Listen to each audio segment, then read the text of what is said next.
Welcome to 99 TV. నేను బ్రహ్మనాయుడు. ఇకపోతే జనసేన పార్టీలోకి మళ్ళీ వలసలు ప్రారంభమయ్యాయి వైసీపీ నుంచి. ఎందుకంటే 2024 ఎన్నికల్లో జనసేన పార్టీ 21కి 21 స్థానాలు సాధించి 100% స్ట్రైక్ రేట్ తోటి దేశం మొత్తం ఒక్కసారి ఆంధ్రప్రదేశ్ జనసేన అధినేత వైపు చూసుకునేలా చేసుకున్నాడు ఆయన. సో ఆ తర్వాత జనసేన పార్టీలోకి మరి ఒంగోలు నుంచి బాలినేని శ్రీనివాసరెడ్డి గారు, అదేవిధంగా ఉమ్మడి కృష్ణా జిల్లా నుంచి మరి జగ్గేపేట మాజీ ఎమ్మెల్యే సామినేని ఉదయభాన్ గారు, అదేవిధంగా పిఠాపురం మాజీ ఎమ్మెల్యే పెండం దొరబాబు గారు, అదేవిధంగా మరి పొన్నూరు మాజీ ఎమ్మెల్యే కిలార్ రోసి గారు, ఇలాగా నలుగురు వైఎస్ఆర్సీపీ నుంచి జనసేన పార్టీలో చేరారు. అయితే ఆ తర్వాత మరి కొద్దిగా జనసేనలోకి చేరికలైతే ఆగాయని చెప్పుకోవచ్చు. సో ఇప్పుడు మళ్ళీ కొత్తగా జనసేన పార్టీ నుంచి కొంతమంది వైఎస్ఆర్ కాంగ్రెస్ పార్టీకి చెందినటువంటి తాజా మాజీ మంత్రులు, మాజీ ఎంపీలు జనసేన వైపుకు చూస్తున్నట్టు తెలుస్తోంది. అయితే ఆ క్రమంలో భాగంగానే ఒక మాజీ ఎంపీ గారు తన అనుచరులందరినీ కూడా జనసేనలోకి పంపించారంట. తనకు అత్యంత సన్నిహితులు, తన సహచరులుగా ఉన్నటువంటి కొంతమంది తమ వర్గంగా పిలువబడేటువంటి వ్యక్తుల్ని జనసేనలోకి పంపించారంట. ఇక ఆయన రావటమే తరువాయి అనేటువంటి చర్చ పశ్చిమ గోదావరి జిల్లాలో జోరుగా సాగుతుంది. అయితే ఎవర ఎంపీ, మాజీ ఎంపీ ఏమా కథ అని ఒకసారి చూస్తే, కోటగిరి శ్రీధర్ గారు మాజీ ఏలూరు ఎంపీ అనే కన్నా కూడా కోటగిరి శ్రీధర్ గారు సన్ ఆఫ్ కోటగిరి విద్యాధర్రావు గారు. కోటగిరి విద్యాధర్రావు గారు అంటే రెండు తెలుగు రాష్ట్రాల్లో తెలియని వ్యక్తులు ఉండరు. ఎందుకంటే ఏకధాటిగా 5 సార్లు వరుసగా ఎమ్మెల్యేగా గెలిచినటువంటి నాయకుడు ఆయన. 2 సార్లు మంత్రిగా పనిచేసినటువంటి నాయకుడు. ఎలాంటి అవినీతి ఆరోపణలు లేనటువంటి అతి కొద్ది మంది నాయకుల్లో కోటగిరి విద్యాధర్రావు గారు ఒకరు. పశ్చిమ గోదావరి జిల్లా పెద్ద ఆయనగా ఆయన పిలువబడుతూ ఉంటారు. అయితే 2013లో ఆయన మరణించారు. ఆయన మరణం తర్వాత ఆయన కుమారుడు కోటగిరి శ్రీధర్ గారు వైఎస్ఆర్ కాంగ్రెస్ పార్టీలో జాయిన్ అయ్యి 2019 ఎన్నికల్లో వైసీపీ నుంచి ఏలూరు ఎంపీ అభ్యర్థిగా పోటీ చేసి 165,000 ఓట్ల మెజార్టీతోటి పార్లమెంట్లోకి అడుగుపెట్టారు ఆయన. అయితే 5 ఏళ్ల పాటు వైసీపీలో ఉన్నారు.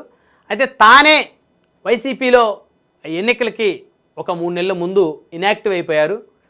అప్పటి వైసీపీ పరిస్థితి, రాష్ట్ర వ్యాప్తంగా వైసీపీ మీద ప్రజల తిరుగుబాటు, ఆ వాతావరణం అంతా చూసి ఆయనకు ఎందుకో నచ్చలేదు, సైలెంట్ అయిపోయారు. ఎందుకంటే వాళ్ళ నాన్నగారు చాలా నిజాయితీపరుడుగా పేరు తెచ్చుకున్నారు కాబట్టి ఉమ్మడి ఆంధ్రప్రదేశ్ రాజకీయాల్లో ఆయన సైలెంట్ అయిపోయారు. ప్రస్తుతం వ్యాపారాల నిమిత్తం విదేశాల్లో ఉన్నారు. అయితే ఆయనకి మళ్ళీ రాజకీయాల్లో యాక్టివ్ అవ్వాలని ఒక ఇంట్రెస్ట్ ఉందంట. ఆ ఇంట్రెస్ట్తోనే తనకు అత్యంత సన్నిహితంగా ఉండేటువంటి వ్యక్తులందరినీ కూడా ఆయన జనసేన పార్టీలోకి పంపించారంట. ఇకపోతే వాళ్ళ తండ్రి గారు కోటగిరి విద్యాధర్రావు గారికి ఏలూరు పార్లమెంటు వ్యాప్తంగా మంచి పట్టు ఉంది. ఎందుకంటే 1983 ఎన్నికల్లో చింతలపూడి అసెంబ్లీ, అంటే ఇప్పుడు రిజర్వ్డ్ చింతలపూడి, అప్పుడు జనరల్గా ఉండేది. సో చింతలపూడి అసెంబ్లీ నుంచి పోటీ చేసి ఇండిపెండెంట్ అభ్యర్థిగా, స్వతంత్ర అభ్యర్థిగా కోటగిరి విద్యాధర్రావు గారు ఎమ్మెల్యేగా గెలిచి అసెంబ్లీలో అడుగుపెట్టారు. అంతకుముందు ఆయన సర్పంచ్గా, సమితి ప్రెసిడెంట్గా, ఇలాగ అనేక పదవులు, అంటే చాలా చిన్న చిన్న పదవులు, అంటే గ్రామ స్థాయి నుంచి ఆయన ఎదుగుతూ తన నాయకత్వాన్ని బలోపేతం చేసుకుంటూ ఇండిపెండెంట్ ఎమ్మెల్యేగా గెలిచి తెలుగుదేశం పార్టీలో చేరారు. అప్పటి నుంచి కూడా వరుసగా మరి 2004 వరకు కూడా తెలుగుదేశం పార్టీలోనే ఆయన ప్రయాణం, ఆయన ప్రస్థానం సాగింది. 1985 మధ్యంతర ఎన్నికల్లో తెలుగుదేశం పార్టీ తరపు నుంచి చింతలపూడి ఎమ్మెల్యేగా గెలిచారు. 1989 ఎన్నికల్లో తెలుగుదేశం పార్టీ నుంచి చింతలపూడి ఎమ్మెల్యే గెలిచారు. 1994, 1999 వరుసగా 5 ఎన్నికల్లో చింతలపూడి అసెంబ్లీ నియోజకవర్గం నుంచి ఏకతాటిగా గెలిచినటువంటి ఎమ్మెల్యే మరి కోటగిరి విద్యాధర్రావు గారు. 1994 మరి గెలిచిన తర్వాత చంద్రబాబు నాయుడు గారు ముఖ్యమంత్రి అయిన తర్వాత ఆయన మంత్రివర్గంలో మంత్రిగా పనిచేశారు. మళ్ళీ 1999 నుంచి 2004 మధ్యలో కూడా చంద్రబాబు నాయుడు గారు మంత్రివర్గంలో మంత్రిగా పనిచేశారు కోటగిరి విద్యాధర్రావు గారు. ఆ తర్వాత 2004 ఎన్నికల్లో తొలిసారి ఆయన ఓటమి చెందారు కాంగ్రెస్ అభ్యర్థి మీద. ఇక ప్రజారాజ్యం పార్టీ ఆవిర్భావంతో కోటగిరి విద్యాధర్రావు గారు ప్రజారాజ్యం పార్టీలో చేరారు. ఎందుకంటే 2009 నాటికే నియోజకవర్గాలు మరి పునర్విభజన జరిగాయి. మరి ఆ క్రమంలో భాగంగా చింతలపూడి నియోజకవర్గాన్ని రాజశేఖర రెడ్డి గారు రిజర్వ్డ్ చేశారు. రిజర్వ్ నియోజకవర్గంగా మరి చింతలపూడిని చేయడంతో మరి కోటగిరి విద్యాధరరావు గారు, ఎందుకంటే జనరల్ కాబట్టి ఆయన పోటీ చేసే అవకాశాన్ని కోల్పోయారు. ఆయన అక్కడి నుంచి ప్రజారాజ్యం పార్టీకి జాయిన్ అయ్యారు 2009లో టీడీపీ నుంచి. సో 2009లో ప్రజారాజ్యం పార్టీ తరపు నుంచి ఉంగుటూరు అసెంబ్లీ సీటుకి ఆయన పోటీ చేశారు. దాదాపు 45,000 ఓట్లు సాధించారు. అతి తక్కువ 6,000 ఓట్ల తక్కువ మెజార్టీతోటి కాంగ్రెస్ అభ్యర్థి ఆ రోజు గెలిచారు.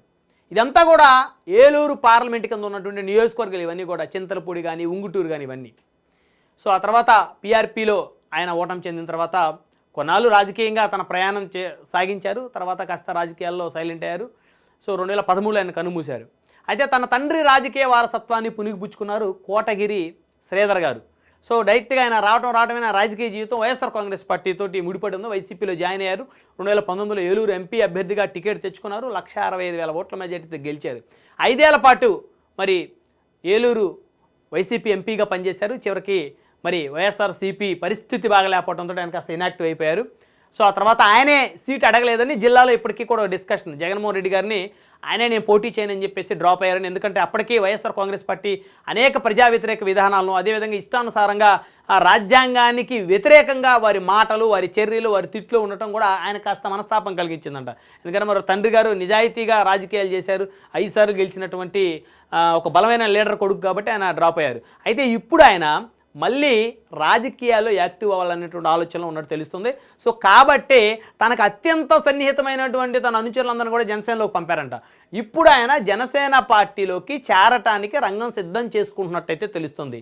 సో ఈ క్రమంలో భాగంగానే ఒక్కసారి కనుక వెనక్కి వెళ్ళి చూస్తే మరి ఇదే ఏలూరు సంబంధించినటువంటి మాజీ ఎమ్మెల్యే, మాజీ మంత్రి, మాజీ డిప్యూటీ సీఎంగా ఉన్నటువంటి ఆళ్ల నాని గారు జనసేన పార్టీలో చేరడానికి ఆయన పావులు కదిపినప్పటికీ కూడా జనసేన అధిష్టానం ఆళ్ల నాని గారి చేరిక మీద కాస్త ఆలస్యం చేసినటువంటి పరిస్థితి ఉంది. అంటే ఎందుకు ఆలస్యం చేసింది, ఎందుకు నిర్లక్ష్యం చేసింది అని చెప్పేసి కనుక ఒకసారి ఆలోచిస్తే, ఇప్పుడు ఆళ్ల నాని గారిని ఏలూరు మరి అసెంబ్లీ సీట్ ఇవ్వాలనేటువంటి ఒక హామీ కూడా ఇవ్వాల్సిన పరిస్థితి ఉండేది ఆయన కనుక జనసేనలో చేర్చుకుంటే. మరి అలాంటప్పుడు కోటగిరి శ్రీధర్ గారికి మరి అవకాశం ఉండదేమో. ఎందుకంటే ఈయన ఆళ్ల నాని గారి కన్నా ముందే జనసేన అధినేత, జనసేన అధిష్టానానికి అప్రోచ్ అయినట్టయితే తెలుస్తుంది. కాబట్టి ఆళ్ల నాని గారు జనసేనలో జాయిన్ అవుతానన్నప్పటికీ కూడా కాస్త జనసేన అధిష్టానం కాస్త స్లో అవడంతో టీడీపీ అధిష్టానం స్పీడ్ అయింది, ఆళ్ల నాని గారిని టీడీపీలో జాయిన్ చేసుకుంది.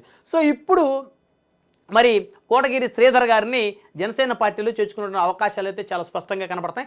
ఒకవేళ జనసేన పార్టీలోకి కోటగిరి శ్రీధర్ గారిని చేర్చుకుంటే ఆయన జనసేనలో జాయిన్ అయితే, ఎందుకంటే ఆయన అనుచరులు, సహచరులు అందరూ, ఆయన వెల్ విషర్స్ అందరూ కూడా ఆల్మోస్ట్ వాళ్ళు 99% జనసేనలో జాయిన్ అయిపోయారు. సో కాబట్టి ఇప్పుడు ఆయన కూడా జనసేనలో జాయిన్ అయితే ఏలూరు అసెంబ్లీ సీట్ ఇస్తుందా జనసేన, లేకపోతే ఏలూరు పార్లమెంట్ సీట్ ఇస్తుందా? ఎందుకంటే ఉమ్మడి పశ్చిమ గోదావరి జిల్లా, ఉమ్మడి తూర్పుగోదావరి జిల్లా జనసేన పార్టీ కంచుకోట్లు ఈ రోజుకి కూడా. సో కాబట్టి ఆయనకి ఖచ్చితంగా ఏలూరు అసెంబ్లీ కానీ పార్లమెంట్ కానీ ఇచ్చేటువంటి అవకాశాలు ఖచ్చితంగా ఉంటాయి. ఎందుకంటే మాజీ ఎంపీ కాబట్టి, 5 సంవత్సరాలు ఎంపీగా పనిచేసినటువంటి అనుభవం ఉంది కాబట్టి. సో ఈ యొక్క అనుభవాన్ని దృష్టిలో పెట్టుకొని జనసేన అధినేత మరి ఆయనకి ఏ విధమైనటువంటి స్థానం కల్పిస్తారన్న దాని మీద కూడా సర్వత్రా జిల్లా వ్యాప్తంగా చర్చ జరుగుతుంది.